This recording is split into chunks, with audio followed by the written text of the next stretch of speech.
Good morning, everybody, and a happy Sunday morning. No, I know this isn't usual, but it's just one of those things that just, happened. We have some royal family stuff, but then we have Harry Meghan stuff. Most of this video is Harry Meghan stuff, but there's a lot going on. Meghan never went back to California. She's been making the rounds, and we're going to cover it all right here. So let's jump in and get there, shall we? Let's go.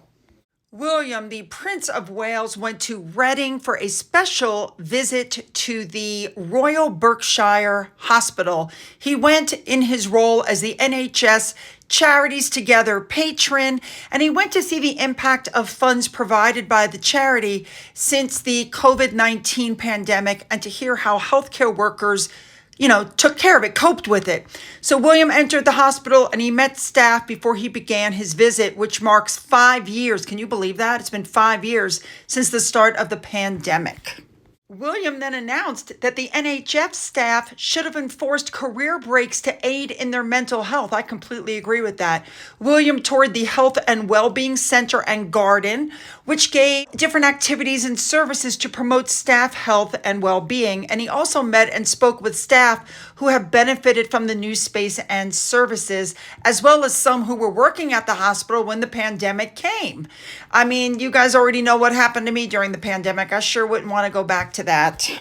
NHS Charities Together launched a COVID-19 appeal in March of 2020. They raised over £15 million in the first 5 days alone and over £160 million afterwards to help support patients, hospital staff, and volunteers on the front line of the crisis. It has helped nearly 2/3 of the NHS staff in the country, including those in the community, through counseling, rest areas, and projects. 90%, they said, of these projects continue to have a lasting impact, including through the Oasis Health and Wellbeing Center and Gardens at the Royal Berkshire Hospital. And according to the reviews, this center has significantly boosted medical staff morale. The trust has received high ratings nationally, and this is one of the UK's first long-term COVID clinics, which I think is an excellent idea. Just as an FYI, the first patient to die of COVID-19 in the UK died at that hospital in March of 2020. And the trust there also lost 2 staff members during the crisis. And in their memory, they planted 2 trees in the Oasis Center garden, which I think is a very nice tribute. All right, let's move on to our next royal. A couple of days ago, the Duke of Edinburgh was at Stevenson, Scotland. So when Edward arrived, of course, they had these kids outside and they were all waving placards and, they were all there to greet him. It was really cute because one of the kids said, I think he's really important because after all, he's the brother of the king.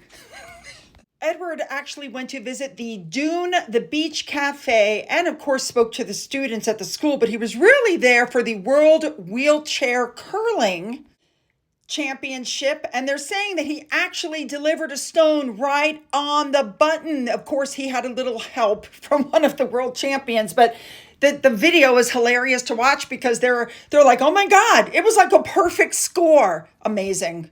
Next up, we have Princess Anne, the Princess Royal, who on the 3rd went to Scunthorpe Bus Company because they were having their 110th year anniversary. They've been serving the community of North Lincolnshire that long. So, of course, she stopped in on Ashby Street to celebrate with them, which I think was very nice of her. She didn't have to. Good for her. All right, next up. Just as an FYI, Princess Anne also did investitures at Holyrood House. She looked absolutely amazing, and congratulations to everybody who won a honor. All right, King Charles is next. He visited the Royal Collection Trust Decorative Arts Conservation Workshop, where he got to look at different objects that are going to be displayed in an upcoming Royal Collection Trust exhibition. It's my understanding that this is going to be the Edwardians Age of Elegance exhibition, and the items that are not going onto exhibition are actually going to go back into the royal palaces. They're there to be refurbished, and then back they go. All right, next up, King Charles went on an aircraft carrier. He's apparently trying to continue building diplomatic bridges. He's trying. This is the first visit by a reigning monarch in almost 40 years. Charles was on board the HMS Prince of Wales, and it's preparing for deployment to the Indo-Pacific region. And so the king was on there and he was talking about an unpredictable world and the new challenges facing everybody. And of course, when he got there, he reviewed people on board and he looked at, planes that were taking off and landing.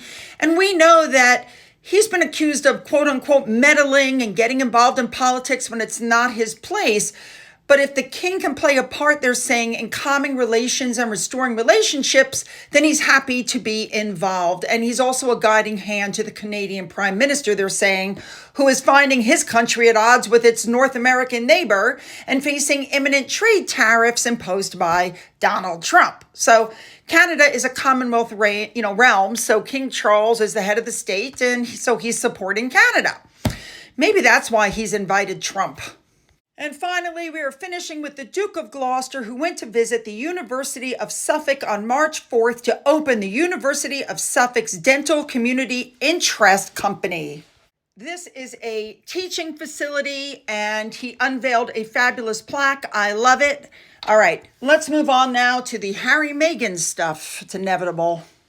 All right, to start with, Meghan finally sent out an email to all those email addresses she collected from ARO, and it's all about her products. And I got to be honest, I don't know how she can justify the prices when you consider that you can probably get the same quality stuff at Walmart or Kmart or Target or any of these places. I certainly wouldn't buy anything from her, but that's just me. Next up, we know that Mindy Kaling was invited onto one of Meghan's shows. It was the one where Mindy was downing the alcohol. Well, no wonder she was downing the alcohol. Remember, when she was asking Meghan about her look, she used her accent. And so Meghan basically made fun of her accent. My who? My look? And so now they're calling Meghan a racist bully because of the exchange, because that was Mindy's accent. She couldn't understand Mindy's accent. And so instead of just saying, excuse me, what are you saying? She basically mocked her, and it did not go down well. Yeah, well.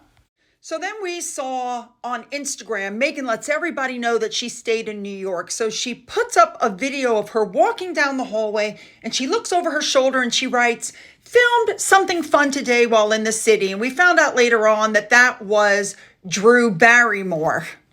I believe that Meghan is pushing really hard to get her lifestyle brand going. And she said a lot of things to Drew Barrymore. For instance, she claims her children have British accents.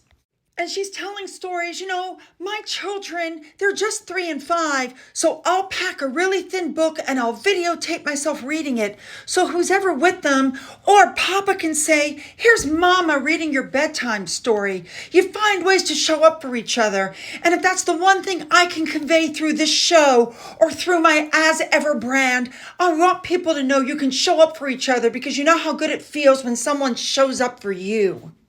And then Drew Barrymore says, you talk about you like to like and surprise and delight the shows, the guests on your show. When was the last time you were surprised and delighted? And Meghan goes, oh, last night and also this morning, I went back to my hotel and there was this sweet card from my kids and my husband saying, we're so proud of you, Mama, and congrats on your show with the flowers. And I thought, okay, here we go. And I felt so loved because he planned this in advance to make sure it was in my hotel room. She's pushing the whole love story thing again. I didn't expect to meet H and for this to be our love story, and I'm so lucky. Harry's just the funniest, sweetest, and most charming. You get it? After that whole thing with Mindy Kaling, call me Sussex, Drew Barrymore introduced Meghan Markle as Meghan Sussex. So here's what I think is happening. Their book deal is gone. The Spotify deal is gone. This Netflix deal is going to be gone. She has nothing else. And so she is trying to make sure that she is still associated with that royal family. Think about it. The royal family has cut her and Harry off, so she has no more dirt to dish. Her deals are gone. And if this fails, she's got nothing left.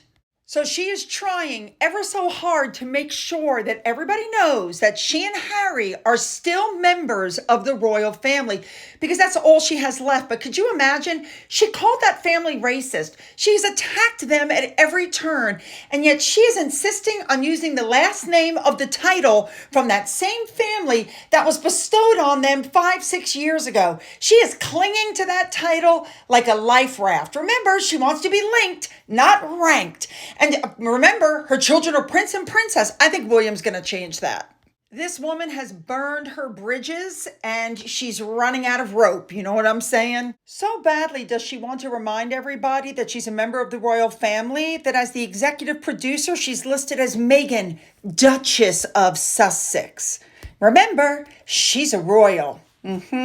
The next slide on her Instagram that Meghan shared was this picture of a basket of fruit with flowers and one of As Ever's official products, the raspberry spread. Then, of course, a picture was put up of Meghan with Gloria Steinem. Gloria, who was nice enough to make sure that the picture of Meghan's children was placed just so that the picture could be picked up and the faces of her children leaked, which was, let's be honest, it was the plan all along. That's what was supposed to happen. And finally, Meghan puts up a video of herself. How narcissistic can you get? She stands in Times Square and films a video of herself and this show, which we all now know is a massive flop.